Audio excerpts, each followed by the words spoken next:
Well, a ninth straight profitable quarter for Ford. No dividend yet, though. Let's bring in Ford CEO Alan Mulally for more. Alan, thank you for being here. And I want to start with earnings. So it looks like the driver here was North America, right? Well, absolutely, because as you know, Poppy, that is the foundation for our Ford worldwide. And when you look at North America, our sales were up, our revenue was up, and our profits were up, and our market share is up based on the strength of our products. So it's the foundation of our business, and it's really running well. We've got to talk about Europe because that is a focus around the globe right now. You saw increased losses in Europe and Asia. If we don't see some rather rapid progress in Europe right now when it comes to the debt crisis there, what is that going to mean for Ford's bottom line? How are you preparing for that? Well, it's very interesting because even with everything that's going on, their industry has really stayed pretty robust at around 15 million units a year because, like the United States, there's such a pent-up demand, Poppy, for new fuel-efficient vehicles. And so it's tough, but I think if we can just deal with this in the near term and keep the economies growing, even though it's slower than the recoveries from past recessions, I think we're going to be okay. So no dividend in the earnings announcement today. You've got this increased drumbeat for that. What's it going to take, Alan?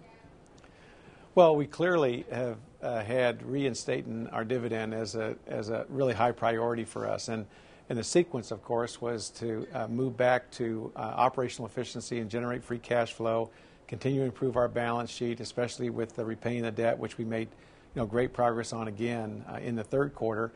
And also, looking at all our uses of cash with the economies worldwide and also having a sufficient margin for a further slowdown. But clearly, we're getting much closer to being able to reinstate our dividend. And our advice was, or our guidance was, we want to do that sooner rather than later. And once we start, our commitment is that we want to be able to continue that dividend going forward and not start it and stop it. So we're getting very close. The chatter about a double-dip recession here in the United States has waned a little bit, Alan, but you've got a very good eye on the power of the consumer to buy big-ticket items. What are you seeing in the United States right now? Are you more encouraged than you were, say, over the summer? Where do you think the U.S. stands at this point? We are more encouraged, Poppy, and when we look at the fundamentals of the business, the durable goods orders, the consumer confidence, just the fundamentals of the economy, we see the U.S. may be expanding around 1.5% through 2011.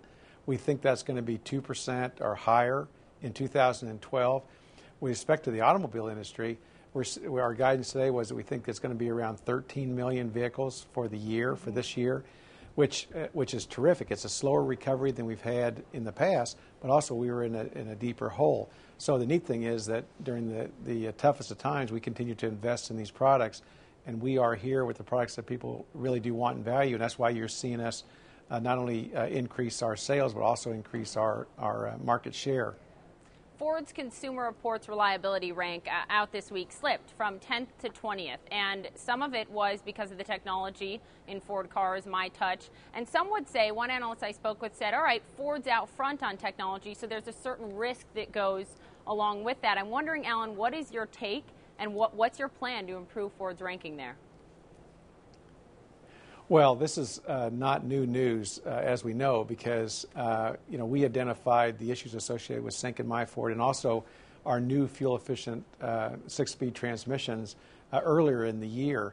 And part of our quality improvement system is to stay really close with the consumers, understand what they want as far as improvement, and then incorporate, especially those software changes, into the product as quickly as we can. So we have those problems isolated, we have improvements identified, and we're now incorporating those into the vehicles. Just like on the 6-speed transmission, they love the fuel efficiency. We were just shifting at a rate that felt uncomfortable with them. Well, that input's very valuable to us, and we're going to improve the operation going forward.